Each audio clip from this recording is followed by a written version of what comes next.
So the UK is currently the head of the G7 group. That's the world's most economically advanced countries.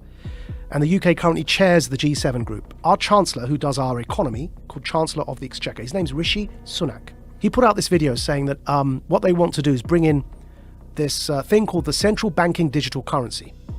They want to replace fiat paper money with digital money as a competitor to Bitcoin and crypto money, right? But instead of being decentralized currency, it will be controlled by a government. It's digital currency, but controlled centrally through the banks, Bank of England. So instead of having a bank account with whatever, HSBC or Bank of America, you'll have a bank account directly with, in the American context, with the Fed. In the UK, directly with the Bank of England. You have a personal bank account and you're given digital money in that bank account. These are called central banking digital currencies. The Chancellor of the Exchequer in the UK has already announced their intention to do this as the G7 group. And these, if you look up... this sounds terrifying. If you look up the Telegraph newspaper... Central bank digital currency, is that the one down below? Digital currency should be programmable. See that one there? Yeah? Now what they're doing is they're saying, you know, everyone knows that with inflation at over 5%, it's now 5.4%, right? Our fiat money, the paper money, is increasingly becoming worthless and we're headed towards a big disaster. The Fed wants to raise interest rates. But we're in so much debt that if you raise interest rates, people are going to suffer because everyone, we're living on debt as Western economies. So they realize that this kind of the lifespan of paper money is fast coming to an end because of the 2008 economic crash in particular. So they're bringing in these central banking digital currencies. Why is that word programmable in there? So what they said in that article, and the Chancellor put a video out saying this as well, they've said that this money that you will earn from work, instead of having paper money, you have this digital money. It's programmable so that you can't buy certain foods, or if you do something that your employer doesn't like, it's all in that article. You won't be able to spend your money. In other words, it's not money, they're vouchers. They're like food vouchers. And they can be programmed so that, like the Chinese social credit system, that if you try and use them on a certain thing, it won't work. You say you want to buy a burger and they want you to buy bugs, which is one of the examples used. If you start to try and buy unhealthy meat, it just won't work. You tap your card, you can't buy the thing because you've met your quota that month of burgers. You have to buy something like a vegan meal. So it won't just be money in the sense of the way we have dollars or pounds today. Yeah. It'll be something that's controlled in terms of your ability to distribute it. Which is why I'm calling it a voucher. It's a coupon. But even a coupon, if you have a coupon to buy bread, you can still buy the bread. Yeah. But you can't buy, see that coupon to buy bread, what you can't do is buy a burger with that coupon. It's for bread. Right. Yeah. Right. Do you feel like you're sounding the alarm for people that don't understand what is going on? So here, I'll put it up for you here, yeah? So there's the video. The group of the world's 7 most advanced economies, the G7, is launching a set of public policy principles for retail central bank digital currencies, CBDCs. Central bank digital currencies could be a digital version of money, a bit like a digital banknote that could be used alongside... Right, so that's the guy who runs our economy in the UK. His name's the Chancellor of the Exchequer. And here is the article. Bank of England tells ministers to intervene on digital currency programming, yeah? And here's a quote from the article. Digital cash could be programmed to ensure it is only spent on essentials or goods which an employer or government deems to be sensible. Holy shit. I'm going to take it one step further for you, Joe, right? So the checkpoint Charlie exists everywhere. They bring in digital banking, central banking digital currencies.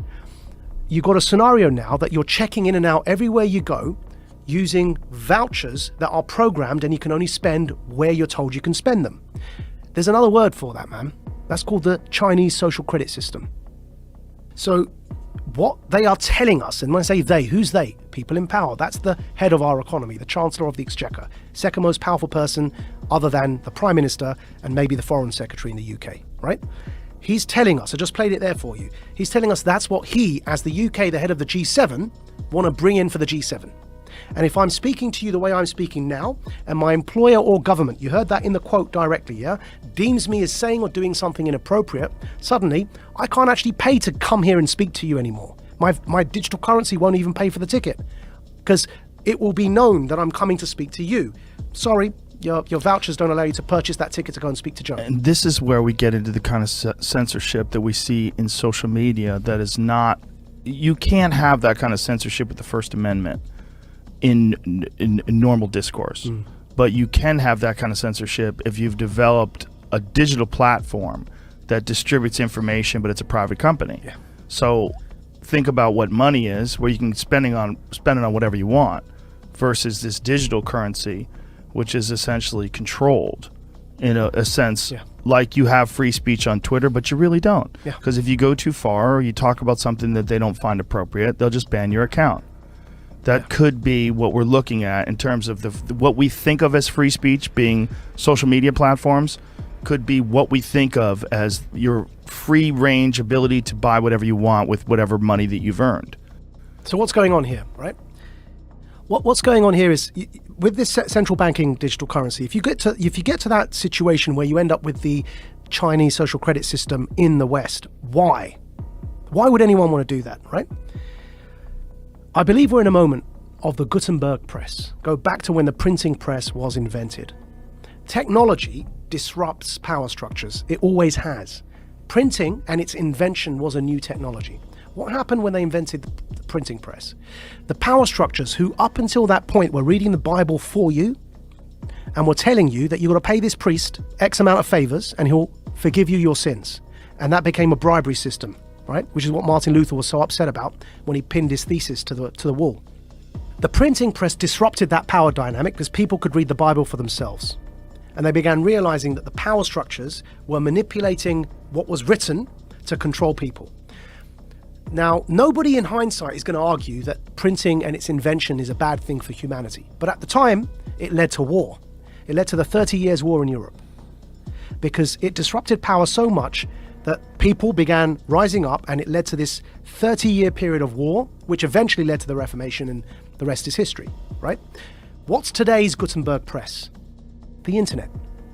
The decentralization of information, and then because of that, the decentralization of currency in the form of crypto is disrupting power.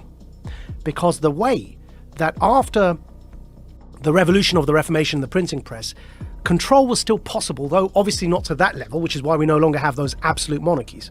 But control in a nation-state context was still possible to an extent because the money supply was controlled.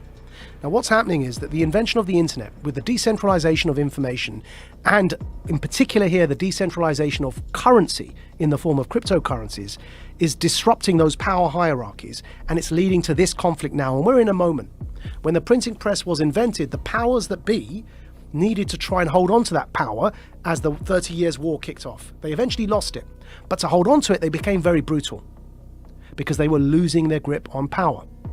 Today, to have the infrastructure in place that you can have a checkpoint Charlie society, so that when the central banking digital currencies are in place, that infrastructure is already there because people were so scared they voluntarily allowed you to put that in place, so that you can maintain your grip on power, because what's coming around the corner is the decentralization of everything, of media, therefore of narrative, and of course remember, whoever defines the truth gets to define reality. Decentralization of the economy through crypto. You no longer have the power to define the story and control the money supply. So the powers that be, who are losing that power, need to clamp down. They're clamping down on their own children, because we are people who are born of the West. So it's an internal civil war in a hybrid war context over truth and over information. Centralization versus decentralization. It's no longer about left or right, it's about up versus down. It's about power versus those who don't have power. Do you think if there was no cryptocurrency, if there was no Bitcoin or any of the other crypto coins, that they would attempt to do some sort of digital currency? Do you think that this is a response to the understanding that decentralized digital currency is eventually going to take over, or has gained far more momentum than they ever anticipated? I think so. And also decentralized media, because you can't control the narrative. Right.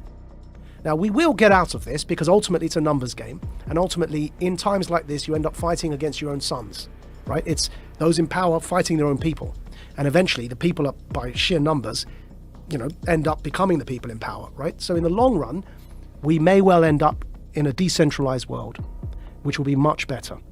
But as I say, that to get there, we have to get through this period of those in power attempting to hold on to that power.